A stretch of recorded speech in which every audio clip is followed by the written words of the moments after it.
ንጉሥንና ቤተ መንግሥትን ያከበረች ሀገር። ሰላም ጤና ይስጥልን ውድ የቻናላችን ተከታዮች፣ በዛሬው ዝግጅታችን ወደ አንዲት አውሮፓዊት ሀገር ተሻግረን ከብዙ ክፍለ ዘመናት አንስቶ እስካለንበት ዘመን ድረስ የንጉሳውያን ታሪኮችን፣ ቅርሶችን፣ የንጉሳውያንን ትውልዶችንና የንግስና ሥርዓትን ጠብቃ ያስቀጠለች አስገራሚ ሀገርን እናስቃኛችኋለን። ለቻናላችን አዲስ ከሆኑ ሰብስክራይብ በማድረግና የደወል ምልክቱን በመጫን ይጀምሩ። ይህ ዳር ቲዩብ ነው። እንግሊዝ በዓለም ታሪክ ውስጥ ትልቅ ስምና ዝና ካላቸው ሀገራት መካከል በቀዳሚነት ትጠቀሳለች። እንግሊዛውያን ኩሩ ሕዝቦች ናቸው ይባላል። ይቺ ሀገር የቅኝ ገዢዎች ሀገራት ሁሉ እናት ብንላት ማጋነን አይሆንም። በእንግሊዝ ምድር ፀሐይ አትጠልቅም የተባለውም ለዚህ ምክንያት ነው። ከ60 ሀገራት በላይ ቅኝ የገዛችው ታላቋ ብሪታንያ ወይም በአሁኑ መጠሪያዋ እንግሊዝ ባለፉት የቅርብ ዘመናት ከ31 ሚሊዮን ስኩዌር ኪሎ ሜትር የቆዳ ስፋትን በግዳጅ ይዛ ታስተዳድር ነበር። ጠቅላላ ከ193 ሀገራት መካከል 173 የሚደርሱት ሀገራት በእንግሊዝ ተጽዕኖ ስር ነበሩ። በዚህ በ21ኛው ክፍለ ዘመን ወይም ባለንበት 2025 እንኳን 14 ሀገራት ነፃነትን ሳያገኙ በእንግሊዝ ሞግዚትነትና በሀገሪቱ ንጉሥ እየተገዙ ይገኛሉ። ይህ ሁሉ የሀገሪቱ ታሪክ የተከናወነው በእንግሊዝ ንጉሳውያን ቤተሰቦች ነበር።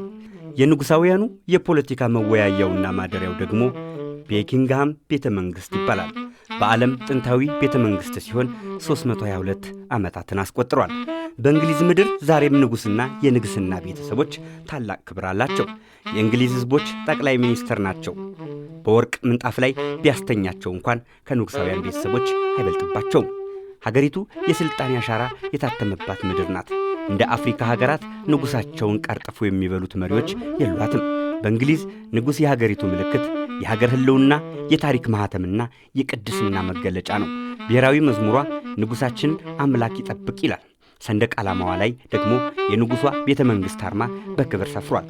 እንግሊዛውያን ከጠቅላይ ሚኒስተሩ ኬር ስታርመር ምርጫ ማሸነፍ ይልቅ የንጉሥ ቻርልስ ሦስተኛ ጤንነት የሚያሳስባቸውና የንጉሡ የልደት በዓል የሚያስፈነጥዛቸው ሕዝቦች ናቸው። በአውሮፓ ሕዝቦች የዘመናት ታሪክ ውስጥ ሀገራቸውን ያጸኑት ንጉሳውያን ትልቅ ቦታ አላቸው። በፈረንሳይ፣ በስፔን፣ በጣሊያን፣ በእንግሊዝና በበርካታ ሀገራት ዛሬም ድረስ ከትውልድ የተሻገሩት የንጉሳውያን የመሳፍንትና የልዑላን ዘሮች ወይም ቤተሰቦች በታላቅ ክብር ይኖራሉ። እነዚህ ሀገራት በፕሬዝዳንት ወይም በጠቅላይ ሚኒስተሮች የሚመሩ ቢሆንም የንጉሳውያን ቤተሰቦች በታላላቅ ቤተ መንግሥቶች ውስጥ የሀገሪቱ ምልክት ሆነው ይታሰባሉ። የሀገሪቱና የዓለም አቀፍ ዜጎች እነዚህን የንጉሳውያን ዘሮችና ታሪካዊ ቤተ መንግሥቶችን ለመጎብኘት በየዓመቱ ይታደማሉ። የእንግሊዝ ምድር ንጉሳውያንን ለሕዝባቸው እንደ ብርቅ ይታያሉ። የሀገሪቱ ምልክቶች ናቸው። በሚሊዮን ሕዝቦች ታጅቦ ይደምቃል። የእንግሊዝ ቤተ መንግሥት ሐዘን ሲገጥመው አያደርስ ነው። ልዕልት ዲያናና የሀገሪቱ የረጅም ዘመናት ንግሥት የነበሩት ኤልሳቤጥ ሕይወታቸው ባለፈ ጊዜ የሕዝቡ ሐዘን መራር ነበር። ዓለም አቀፍ ብዙሃን መገናኛዎች በክብር የተሞላውን የቀብር ሥርዓት ያለመሰልቸት አሰራጭተውት ነበር። የእንግሊዝ ሕዝብ ንግሥት ኤልሳቤጥ ሳትሆን ሀገራቸው ራሷ በሞት የተለየችባቸው ይመስሉ ነበር። የሀገሪቱ ከትውልድ ወደ ትውልድ የተሻገረው የንግሥና ሥርዓት ከዘውዳዊ ገጽታ ባሻገር የሀገርን ሕልውና የመጠበቅ ከባድ አድራም አለበት።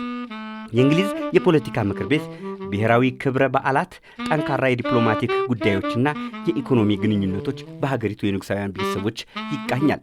የአፍሪካ መሪዎች ወደ መንበር ሥልጣን ሲመጡ ንጉሶቻቸውን መግደል፣ ማዋረዳቸው ታላቅ የታሪክ ስህተት ነበር። የአውሮፓ ሀገራት የንጉሳዊ ቤተሰቦችና የዘውዳዊ ምልክቶቻቸውን ጠብቀው በማቆየታቸው ታላቅ ሀገራዊ ፍቅርን፣ ክብርን፣ አርበኝነትንና ጠንካራ አገዛዝን ለትውልዶቻቸው ማስተማርና ማስተላለፍ ችለዋል። ካለፉትና ከጠፉት መጥፎ የታሪክ ጠባሳዎች በመማር በሀገራችን ኖረው ያለፉትን ንጉሶችና የንጉሳውያንን ቤተሰቦች ክብር፣ ቅርስ፣ ታሪክና መገለጫዎችን እንጠብቅ እያልን የዛሬውን ዝግጅቶቻችን አበቃን። በቀጣይ ዕለታዊ መሰናዶዎቻችን እንዲደርሷችሁ ቻናሉን ሰብስክራይብ በማድረግ ቤተሰቦቻችን ይሁኑ። በያላችሁበት ሰላማችሁ ይብዛ። ኢትዮጵያ በክብር ለዘላለም ትኖር።